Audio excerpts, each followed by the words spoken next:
Hey friends, it's Len here from 1A Auto. Today we have a second generation Nissan Xterra inside the studio. I want to go over some of the top problems that we've come to find. Keep in mind that all vehicles have their problems. This is just some problems that we happen to find on this one. Let's get started.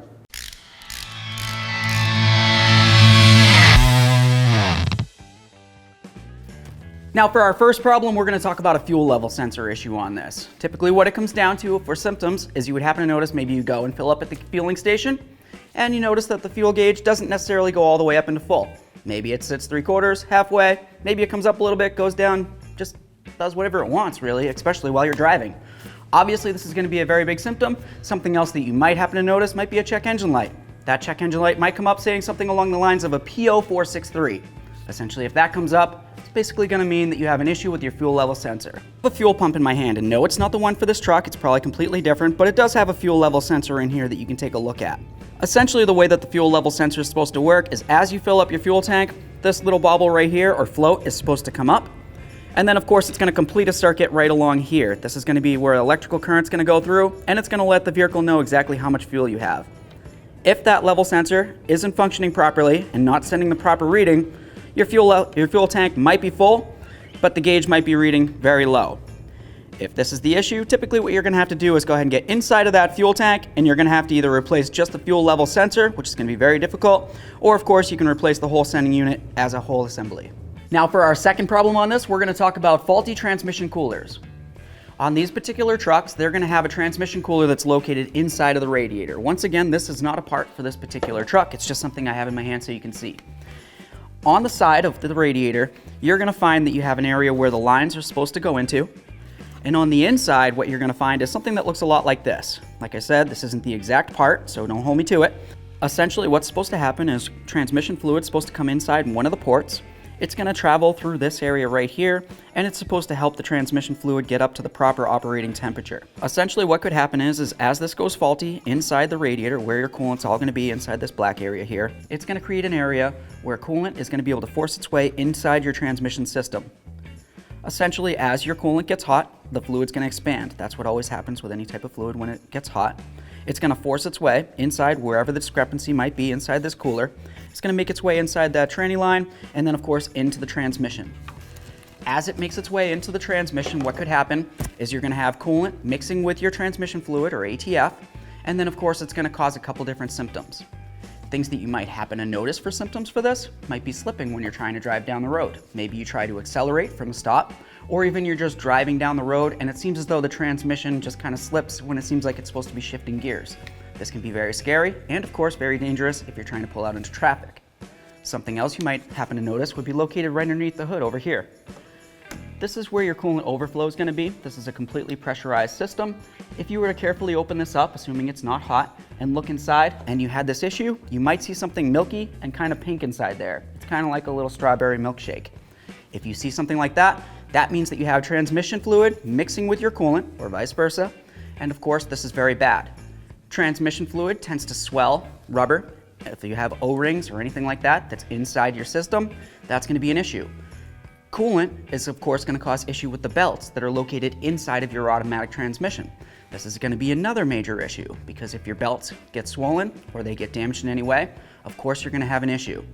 Essentially what you could try to do to fix this issue would be of course to try to drain out as much of that transmission fluid as possible and even flush the system. You want to make sure that you have brand new, fresh ATF in there, or transmission fluid. It's also going to be, of course, a great idea to make sure that you replace the radiator. When you do this, though, I would also recommend replacing/installing an external transmission cooler. The reason why I recommend an external transmission cooler is to avoid this situation right here. You won't have anything like this where transmission fluid is going to be flowing through here. It's just going to be flowing through something externally. And that means in case something does technically happen to go wrong, it's not actually going to mix the transmission fluid with the coolant. Now for our third problem on this, we're going to talk about secondary timing chain tensioners. Essentially what you might happen to notice for symptoms when you're having an issue with your secondary timing chain tensioners might be a whining noise coming from inside the front of your engine up here. Essentially, if you're having any of these issues, it's going to come down to those timing chain tensioner shoes. There's going to be multiple timing chains on this engine, and of course, all of it's going to affect the runnability of your engine. If you find that you're having any of the symptoms that I just mentioned, you're going to have to tear apart the front of your engine and get inside there to take a look at those timing shoes. Typically, when people try to fix this, they're going to replace the timing shoes And then of course, more than likely, they're gonna try to replace those timing chains as well. And when you're doing all this, it really only makes sense to just go ahead and do an oil change with a brand new oil filter as well. For our fourth problem on this, we're gonna talk about a mysterious coolant leak. The reason why I say it's mysterious is because, well, it's kind of hard to find. Maybe you come over and you check your coolant level and you happen to notice that it's low. Maybe something else that you happen to notice is that you have a sweet smell in the air as you pop the hood. That's kind of all telling me that there's probably a coolant leak with this. So what I would do next, of course, would be to try to look for a coolant leak. Maybe it's a little bit hard to see. Maybe you see some moisture coming along the front of the engine, but you can't really determine where it is. Next thing that you would do would be, of course, to add pressure to the system or pressurize the system and try to find said leak. The problem with this is it's not going to be something that's out in the open, such as maybe a coolant hose or along the radiator or any of the typical places that you might generally find a coolant leak on a lot of these vehicles. On this particular engine, what you might happen to find would be a coolant leak that's located on the lower intake on one of the outlets for the coolant system. This is going to be something that's a little bit harder to find because you of course have to do some digging to get in there and even be able to see what's going on. Now, I don't want you to think that this is the only place that you might have a coolant leak because, like I said before, there are a lot of other common areas that vehicles tend to have coolant leaks. But definitely don't rule out problem number 2 that I already talked to you about. If you happen to look at your automatic transmission fluid dipstick and you happen to see that it looks like it's contaminated or even foamy or in any way, well then of course that could be another area where that coolant's going. But typically, there's multiple problems with coolant on this. One's internally, could get forced into the transmission fluid. Another one's external, and it could have to do with the lower intake. All right, for our fifth problem, I'm gonna sit inside the truck because, well, I'm pretty much getting ready to go. The video's almost over. But real quick before we go, these have an issue with the heat.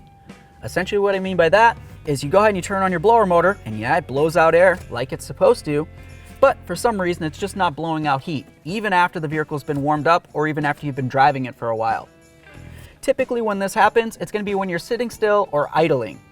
Once you start revving up the engine though, you might happen to notice that some heat comes out. It might not be super hot, but it is a little bit of heat. As soon as you go back down to idle, maybe you stop at a stop sign or at a red light, all of a sudden you lose your heat and it's back to cold air again.